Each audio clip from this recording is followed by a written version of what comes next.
Praise the lord. ప్రభువైన యేసుక్రీస్తు నామములో చేరువచ్చిన మీ అందరికీ ప్రభునామమున శుభములు వందనాలు తెలియచేస్తూ ఉన్నాను. సమయంలో వాక్యం ధ్యానించుదాం. యోహాను సువార్త 15వ అధ్యాయం మొదటి 2 వచనాలు చదువుకుందాం. నేను నిజమైన ద్రాక్షవల్లిని, నా తండ్రి వ్యవసాయకుడు. నాలో ఫలింపని ప్రతి తీగను ఆయన తీసి పారవేయును. ఫలించు ప్రతి తీగె మరి ఎక్కువగా ఫలింపవలెనని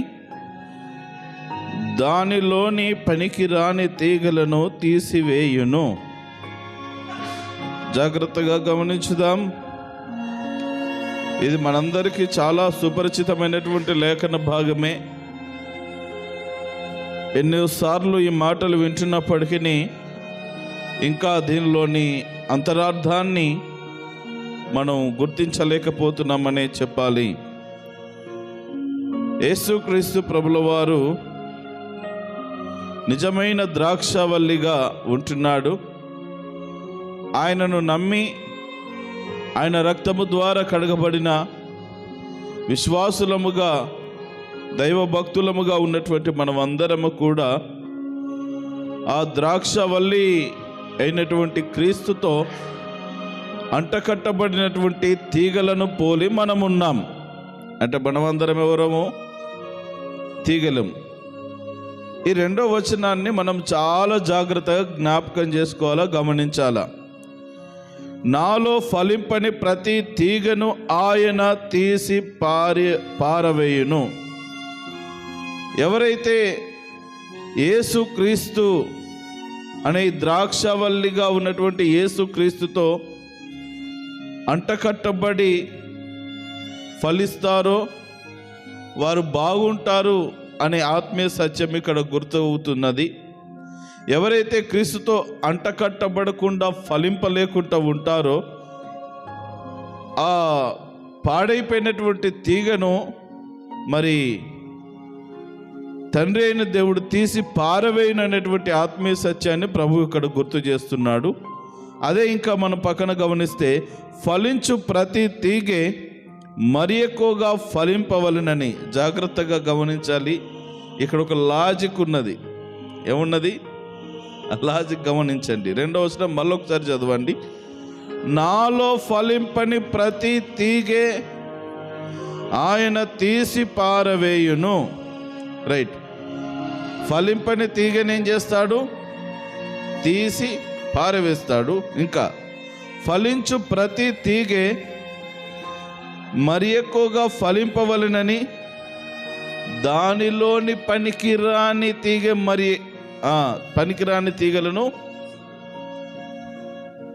పనికిరానిది ఎట్లాగో తీసేస్తాడు. వాస్తవమే. పనికొచ్చేదాన్ని ఏం చేయాలా? ఇంకా ఫలించేటట్లుగా చేయాలా. ఈ లాజిక్ గమనించండి. ఆల్రెడీ తీసేస్తాను, పనికిరాంది తీసేస్తాను అన్నాడు. పనికిరాంది తీసేస్తానని చెప్పిన తర్వాత పనికొచ్చేది ఇంకా ఎక్కువగా అది ఫలిస్తుంది అనే మాట చెప్పాలి. కానీ ఆ పనికొచ్చేది ఏదైతే ఉన్నదో ఫలించే తీగే మరి ఎక్కువగా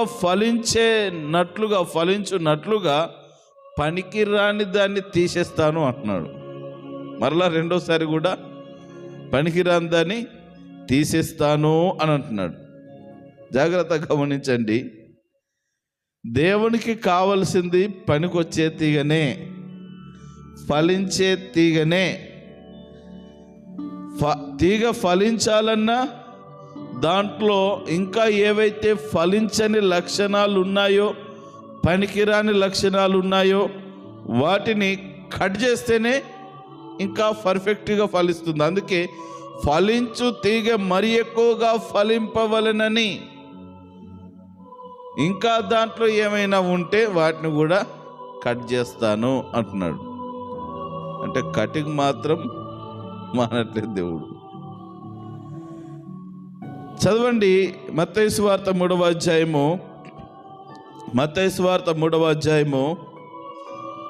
7వ వచనం చదవండి ఒకసారి. సదుకైల్లోనూ అనేకులు బాప్తిస్వం పొందవచ్చుట చూచి, సర్ప సంతానమా, రాబో ఉగ్రతను తప్పించుకుంటకు మీకు బుద్ధి చెప్పిన వాడెవడు? రైట్. మారు మనసుకు తగిన ఫలము ఫలించుడి. జాగ్రత్త జ్ఞాపకం చేసుకుందాం. బాప్తిస్వం ఇచ్చే యోహాను తన దగ్గరికి బాప్తిస్వం పొందుటకు వస్తున్నటువంటి వారందరినీ చూచి చెప్తున్నటువంటి మాట. అందులో సద్దుకైలున్నారు, పరిసయ్యులున్నారు, అనేక మంది వస్తూ ఉన్నారు. అప్పటి వరకు సామాన్యమైనటువంటి ప్రజలు వచ్చారు. ఆ రోజున సద్దుకైలు, పరిసయ్యులు కూడా వస్తూ ఉన్నారు ఈ యోహాను చేత బాప్తిస్వం పొందడానికి. వాళ్ళకు మారు మనసు లేదు, మారు మనసు అనుభవం లేదు. కానీ ఏదో బాప్తిస్వం ఇస్తున్నావు కదయ్యా, నాకు కూడా నువ్వు బాప్తిస్వం ఇస్తే పరలోకం పోతారంట కదా, నాకు కూడా నన్ను కూడా ముంచు లోపల అని వస్తూ ఉన్నారు. ఈ యోహాను వాళ్ళ స్థితిని జ్ఞాపకం చేసుకొని వారితో అంటున్నటువంటి మాట, ఇదిగో సర్ప సంతానమా అంటే ఈ సర్పం అక్కడ కనబడుతుంది, ఆది కాండంలో కనబడే సాతాను సంబంధులారా, దయ్యం మొహాలు అని మనం సహజంగా మాట్లాడుతాము. ఒక సర్ప సంతానమా, రాబో ఉగ్రత నుండి తప్పించుకోవడానికి మీకు బుద్ధి చెప్పిన వాడెవడు? అసలు ఎలా వచ్చింది మీకు ఆలోచన? ఓ మారు మనసు లేదు, పాపక్షమాపణ లేదు, దేవుని గురించి ఏ మాత్రము తెలుసుకోలేదు, వచ్చి బాప్తిస్వం ఏంటంటున్నారు? నేనేమనుకోండి, ఫస్ట్ మారు మనసు పొందండి అంటున్నాడు. మారు మనసు యొక్క విలువను బాప్తిస్వం ఇచ్చే యోహాను ఇక్కడ చెప్తా ఉన్నాడు. ఏమంటున్నాడు చూడండి, మారు మనసుకు తగిన ఫలము ఫలించుడి. ఇందాక మనం చూసాం, ఏ తీగ ఫలిస్తుందో ఆ తీగే ద్రాక్షవల్లితో అంటగట్టబడి ఉంటుంది. ఆ తీగ ఎలాంటి ఫలాలు ఫలించాలంటే మారు మనసుకు తగిన ఫలము ఫలించాలి. ఏ మనసుకు? మారు మనసు అంటే మనము మార్పు చెందాము అనేటటువంటి ఆ జీవిత వైఖరి కనబడాలి. అదే మారు మనసుకు తగిన ఫలము. నీ జీవితంలో మారు మనసు కనబడాలి.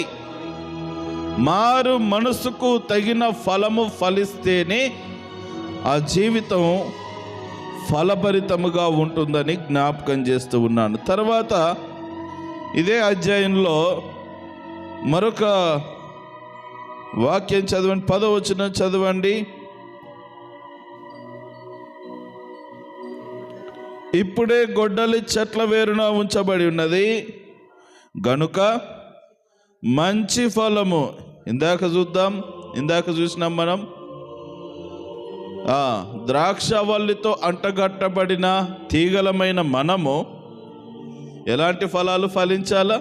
ఒకటి, ఫస్ట్ మారు మనస్సు పొందినాము అనేటటువంటి ఆ ఫలాన్ని యేసయ్యకు చూపియాల. అవును ప్రభు, నేను మార్పు చెందాను, నేను మారాను, నేను పాపముల నుండి నేను ప్రతి విధమైనటువంటి ఈ పాపభూషమైన కార్యముల నుండి విముక్తి పొందుకొని ఇదిగో పాపము చేయకుండా నా బ్రతుకు మార్చుకున్నాననేటువంటి మార్పు చెందిన జీవితాన్ని క్రీస్తునకు చూపించాలి. అది మారు మనసుకు తగిన ఫలము. ఇంకో ఫలం ఏంటంటే ఇక్కడ రాయబడతా ఉన్నది, ఏంటది? మంచి ఫలములు. మారు మనసు లేనిది మంచి ఫలాలు రావు, గుర్తుపెట్టుకోవాలా. మారు మనసు లేకపోతే మంచి ఫలాలు రావు. మారు మనసు ఫలం ఉంటేనే మంచి ఫలం అనేటటువంటిది వస్తుంది. మారు మనసు లేకుండా నేను చాలా మంచివాడినండి, నేను చాలా మంచిదాన్నండి నేను చాలా పరిశుద్ధునండి, నేను చాలా పరిశుద్ధురాలనండి అని అనుకుంటే కుదరదు. మారు మనసుకు తగిన ఫలము నువ్వు మొదట ఫలించిన తదుపరి ఇదిగో మంచి ఫలములను నువ్వు ఫలించగలవు.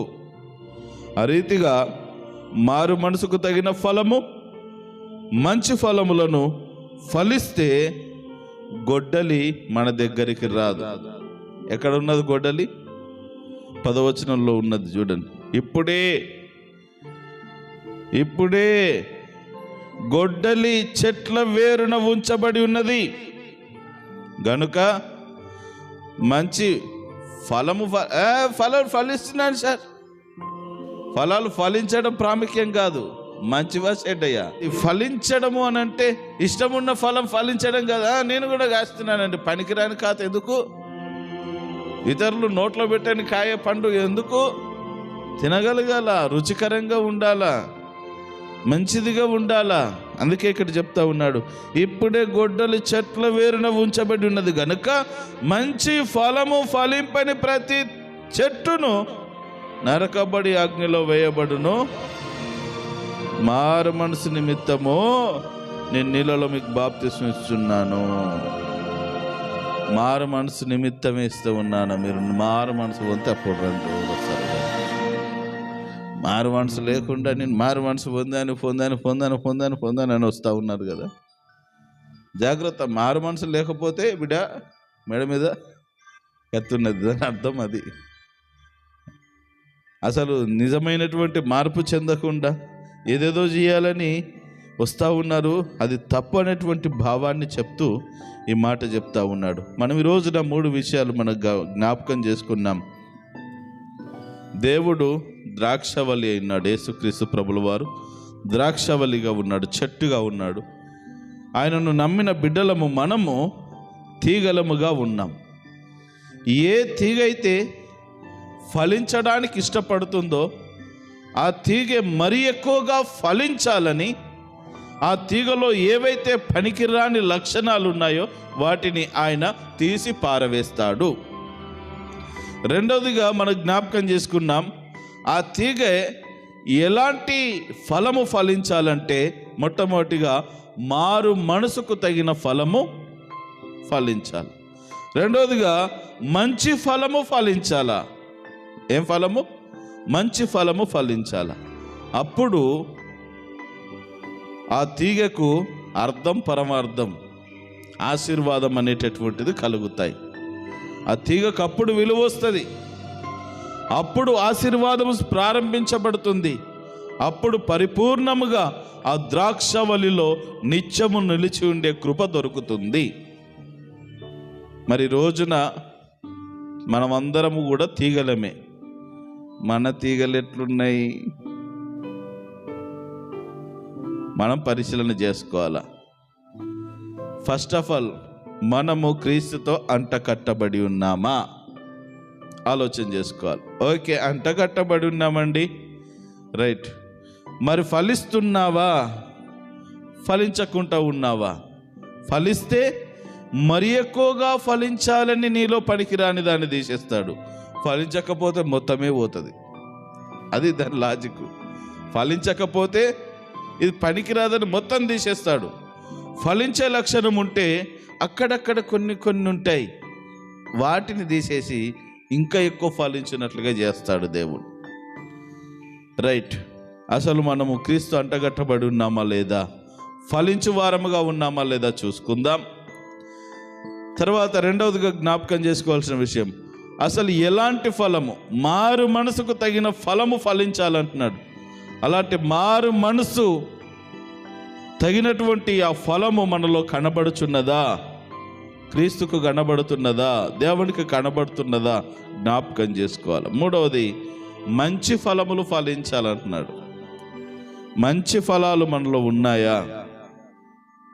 ఎలాంటి కపటపు ఫలాలు ఉన్నాయా? చేదు ఫలాలు ఉన్నాయా? ఇక ఏమేం పేర్లు పెట్టుకుంటారో పెట్టుకోవచ్చు.